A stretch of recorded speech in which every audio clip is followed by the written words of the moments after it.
Hello everybody and welcome back to my channel. This is Drew Nowlin, the fractured puppet mind himself, with another wonderful acting video. Today we're going to be discussing the rule of threes. Not one, not two, but three. We're going to talk about the three things that you need to take in mind when selecting a monologue, the three things that make you as far as your acting type, and the three key types of actors. So this is going to be a longer video, so I hope you get comfortable, stay tuned, and take some notes because here we go.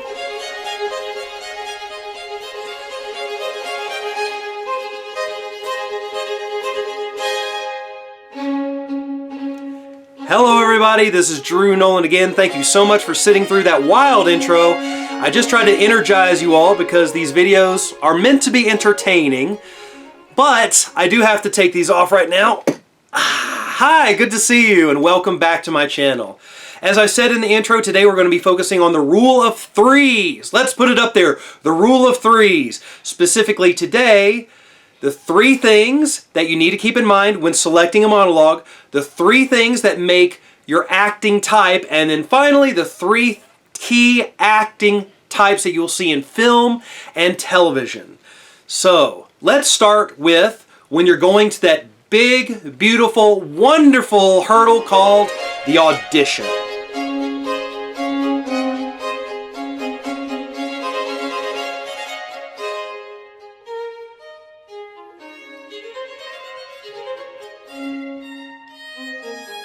The audition is the quintessential gauntlet that all of us have to overcome. It's the hurdle, the deep end of the pool, whatever you want to call it. But when you go in there with a professional attitude, one thing you have to do is have a monologue prepared.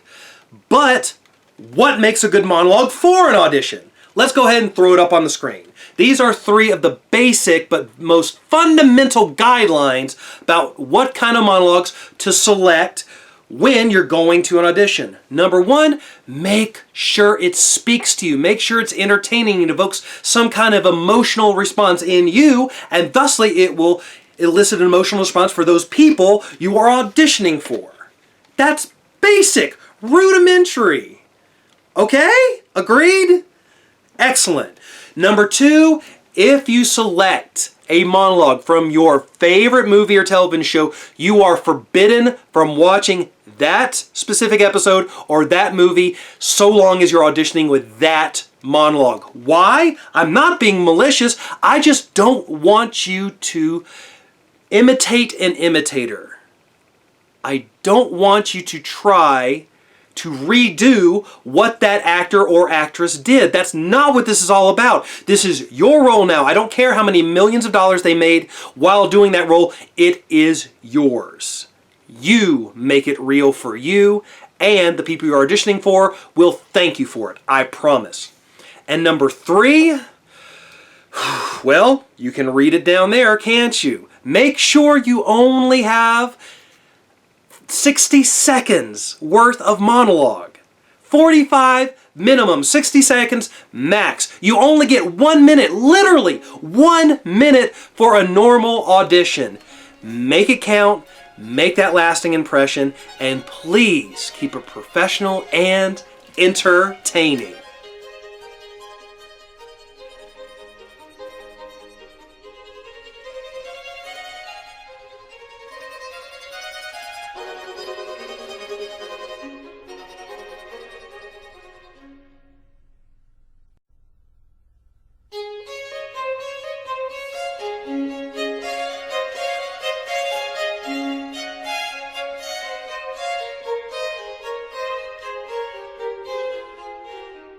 That was our first set of three. What's the next set, you might ask? Well, three things that make you you. This will be your acting type. Three of the most basic components of you. Have you ever really thought about that? What makes you you? Let's go ahead and put it up on the screen. Three things. What's the first thing? Numero uno. What is it? Your gender. Who you are, male or female. When you go to an audition, and normally when you are selecting a monologue, you're going to take this into account. It has to be gender specific. Now this line can be blurred a little bit Some monologues and some auditions may even have roles that are androgynous. However, 99.9% of the time when someone is holding audition or when you find a monologue, it will be for male or female. That goes without saying. So that is the first part of your acting type.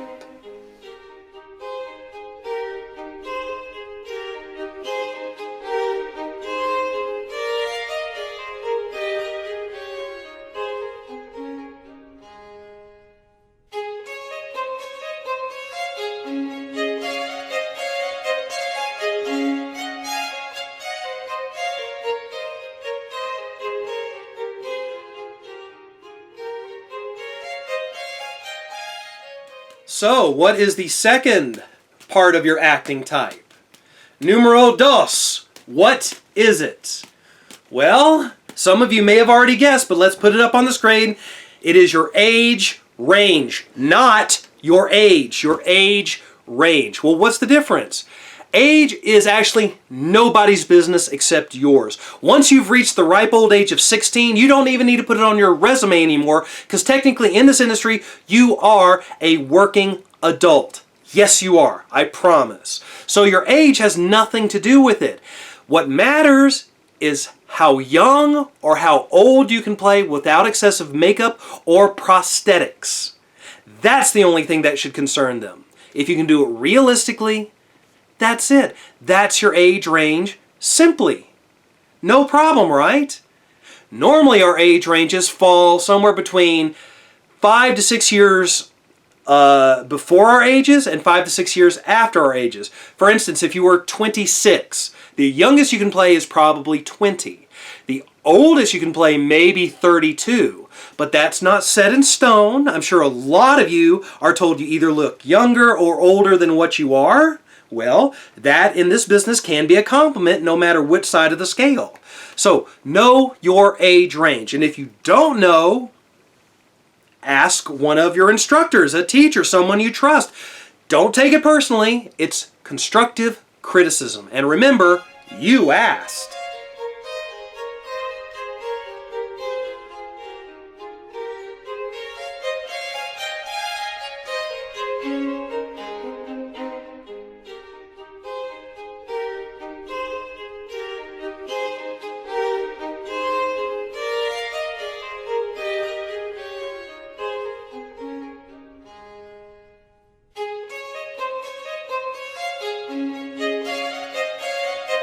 And what is the last thing that makes you you? What is the third installment of your acting type?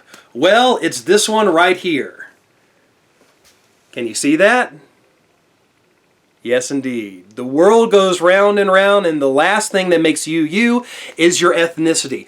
I didn't say race. I meant ethnicity. Let me throw up the actual definition right now. Your ethnicity is different. Your cultural background, and even your parents' and your grandparents' cultural background, is what has established you as you through genealogy. Okay? This is one of the crucial parts when you are going to the audition. Not necessarily when you're selecting a monologue, but realistically, sometimes there are monologues that are created for certain ethnic backgrounds. And we want to be very, very conscientious of this, yes? I know you do. This might also be where you have to swallow some pride. Some people may or may not look like their generic ethnicity from wherever they might be, and sometimes they do. But if you can pull off a different ethnicity, no matter what your personal ethnic background is, and as long as you're not insulting an entire culture, why not do it? Why not embrace it? Don't be stubborn, don't be bullheaded, especially don't be negative if people might casually say you don't quite look like you belong to this ethnic group or this ethnic group, but you do belong to this ethnic group.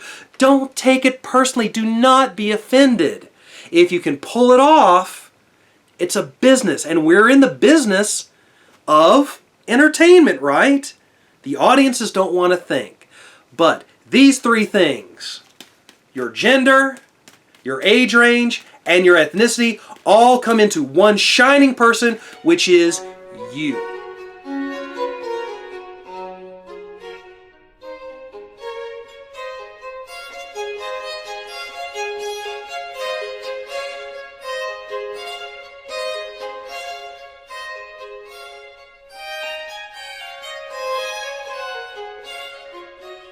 So have you been paying attention? Have we all learned a little something about the rule of threes?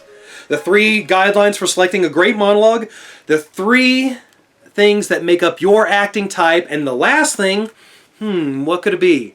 This could be a puzzler. It is the 3 main acting types.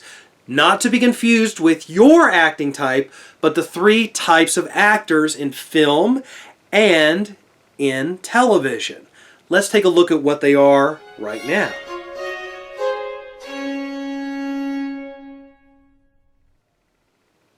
Normally there are 3 categories for film and television actors. You are either a type or personality actor, you are a chameleon actor, or you're what I like to call a boundless actor. Let's look at these individually, and then you can decide which one you want to be. But realize that sometimes this is not up to you. This might be a choice that is left to your audiences in regards to the kind of character they like to see you in, or they can't see you in anything besides. Let's start with number 1, the type or personality actors. Let's throw a few faces up on the screen for this one. This category means actors who are brilliant in one single solitary role. Whether they are comedic, whether they are dramatic, whether you can't see them in any other character, when you hire that actor or actress, that is what you are hiring. Look at these faces right here. Some of them you may know, some of you may not, but when you hire these characters, you are specifically looking for something. They have that niche that is all their own. It's hard for them to break from this dynamic because they're so good at it. And you have to be careful because sometimes the audience can't see you as anything else but a specific type of character. Hence is why they called type or personality characters. So, don't fall into the trap of being typecast, but having a character you can always fall back on can be a benefit.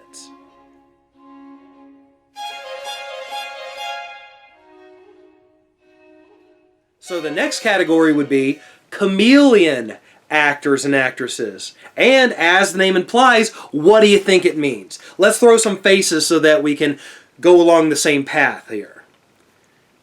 These are actors and actresses who, from role to role, can completely change their dynamic. Does that make sense? Whether it's just a physical change, whether it's an emotional or a body language sort of change, no matter what it is, with every role, these talented and wonderful actors accept they can make it come to life no matter how difficult, no matter how outside the norm it may be for you or I or them, they can do it. They have the skills. They've done what is needed to be done. They've practiced. They've honed their talents. This might be one of the ones that you truly wish to acknowledge and accept for yourself as a beginner actor or actress. And you're on the beginning of your process. Oh, and by the way, if you don't know who these people are that I'm showing you, do your research. We cannot be great ourselves unless we take from the really great ones from the past. So please, do your research. Any of these names or these faces you don't know, look them up. It's not a sin. It's nothing wrong with looking to those who came before you for inspiration. And that's what they should be, inspiration.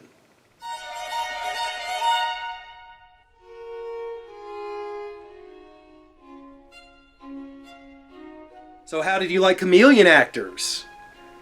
If you like that, we're going to take it up a notch. This is the category I love to call boundless actors and actresses. Let's go ahead and get some faces up here so you can acknowledge these talented individuals.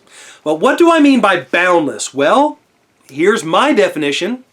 Actors and actresses who go out of their way to thwart any and all preconceptions of what they should do and projects they should do. Boom, period. That's it. Again, they're taking it up a notch from the chameleon actors.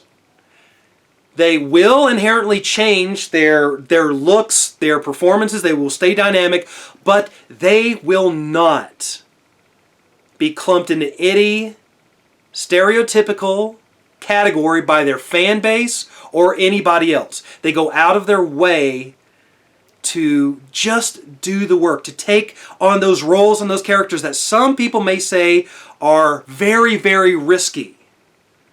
And the performers themselves might be called eccentric or thinking outside the box. However, this is a wonderful, wonderful category if you are fearless enough to take this path. Well, ladies, gentlemen, boys, girls, thespians of all ages, have you enjoyed my video today? I certainly hope so. I try to keep these as entertaining as possible, but the rule of threes still plays a huge part. I hope this has been informative. Thank you so much. My name is Drew Nowlin. If you will excuse me, the time has come to find and hide some interesting eggs. So, again, thank you for my channel. If you want to learn more, I have plenty of other videos up there. If you have any suggestions, please let me know. Stay healthy, stay happy, and as always, stay entertaining, and we hope to see you next time.